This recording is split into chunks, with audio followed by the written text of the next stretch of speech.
Buenos días chicos, este video es una complementación para el tema que nos corresponde trabajar y es el Renacimiento.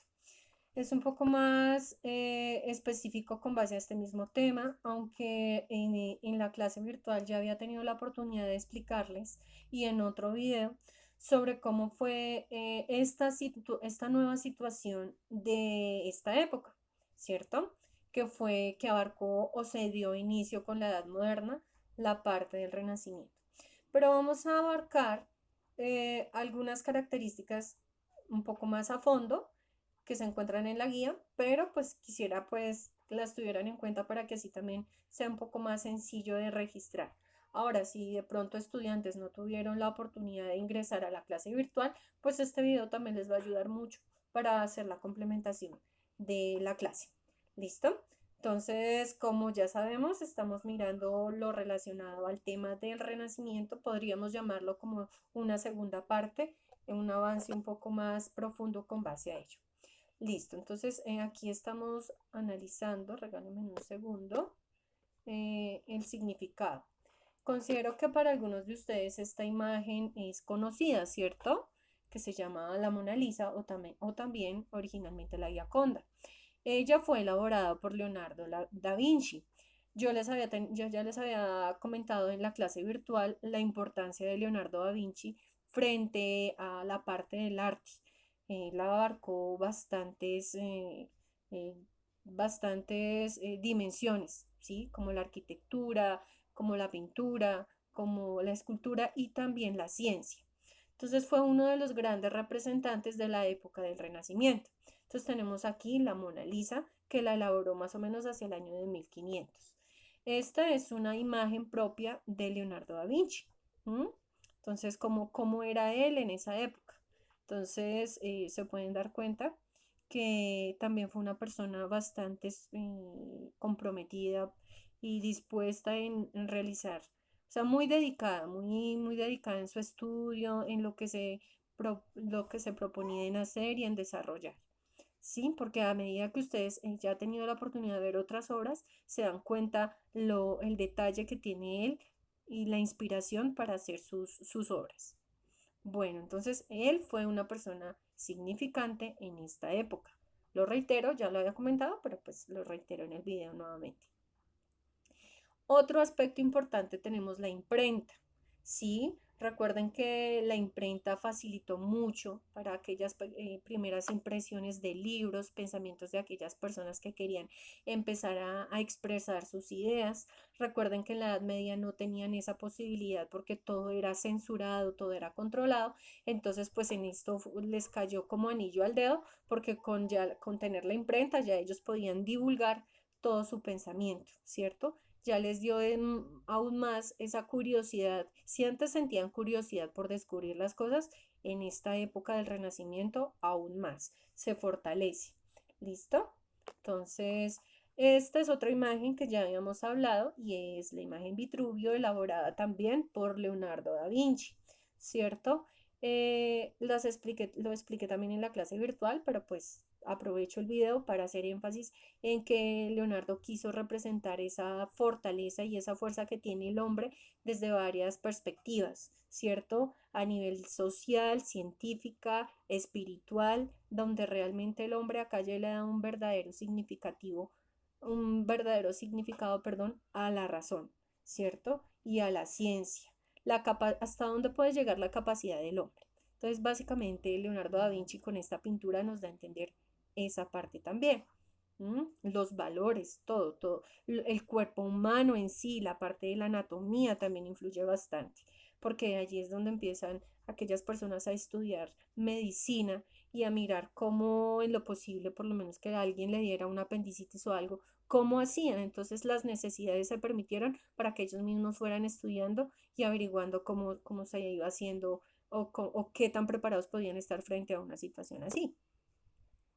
Como les digo, entonces la ciencia coge fuerza, ¿cierto? Entonces ahí ya empiezan a pensar, a analizar, a proyectar sus ideas. Entonces tenemos ahí esa representación muy detalladamente de cómo ellos se encargaban de ir divulgando sus pensamientos. Bueno, esta es una parte donde se expresa cómo ellos especialmente trabajaban y estudiaban esa parte de la anatomía.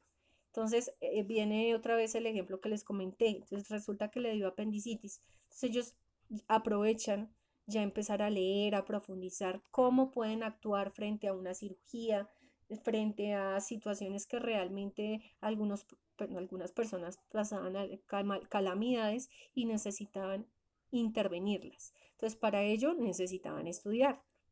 Y ahí, en esta época del Renacimiento, se empezaron a ver esos avances también en la parte de la medicina. Bueno, también tenemos otro aspecto importante que lo podemos relacionar.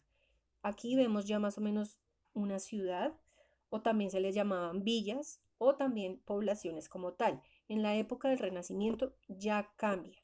En la época de la Edad Media, acordémonos que todo era manejado por feudos, terrenos, campo, castillo, y ya todo eso se tumba para mirar un poco más a fondo lo que es el Renacimiento. Y entonces ya viene el estudio, viene la arquitectura, viene a fortalecerse todo esto y nos viene a mostrar grandes villas o grandes ciudades. También, se hace alusión a la parte mitológica. Entonces resulta que vuelve a coger fuerza y ya aquellos conocedores y aquellas personas que les gustaba mucho la literatura, pues empezaron a volver a estructurar mitologías. Y no obstante, los escultores adoptaron esa literatura para hacerla presente. Entonces, habían imágenes o esculturas muy bonitas y muy expresivas. También habían imágenes, como lo ven en la guía, y esculturas de la religión misma, ¿no? La soledad, si no estoy mal. Entonces hay una escultura muy bonita, muy bien hecha, realizada por estas personas que se encargaban básicamente de demostrar esos dotes artísticos. Entonces, con esa intención, ellos tenían la idea de seguir avanzando y entre más las personas iban profundizando, pues así mismo iban demostrando. Una cosa tenía que ver con la otra, ¿cierto? Si la gente veía algo innovador, pues empezabas a mirar y a analizarlo y también a estudiarlo. Tenemos un personaje importante que es Nicolás Copérnico. ¿Mm? Se dice que Nicolás Copérnico, no lo tengo aquí, pero bueno, se dice que Nicolás Copérnico fue uno de los representantes más importantes de la ciencia moderna. ¿Será que es del Renacimiento? Claro que sí, también es del Renacimiento, porque a partir de allí empieza a fortalecerse lo que es la astronomía, los primeros indicios del heliocentrismo, donde decían que los planetas giraban alrededor del Sol, ¿cierto? Y eso fue el primer pasito porque de ahí en adelante viene una gama de ciencia y astronomía profundizando aún más estos temas que para ese tiempo eran misteriosos, pero a la vez eran algo realistas, era algo interesante donde aquellas personas tenían esa necesidad de seguir descubriendo. ¿Listo? Entonces, bueno, esto fue como un avance en la parte del Renacimiento, ver otros aspectos también de ellos y pues que ustedes logren comprender la dimensión de esta época. ¿Mm? Entonces, pues espero haya quedado aún más claro y espero que pues para la próxima clase podamos debatir un poco más sobre este tema. Bueno, espero tomen los apuntes pertinentes, lo que les llamó la atención. Si ustedes quieren indagar, investigar un poco más aparte sobre ese renacimiento, pues lo pueden hacer para que en clase virtual lo podamos compartir. ¿Listo, mis niños? Pues nada, eso les comento. Ya la próxima clase pues también vamos a utilizar el espacio para poder socializar, pero igual si tienen que presentar o quieren participar o presentar la actividad o algo que hayan hecho, pues también se tendrá en cuenta para ser valorado. Bueno, espero pues haya sido claro este video y estamos en contacto. Gracias. Chao.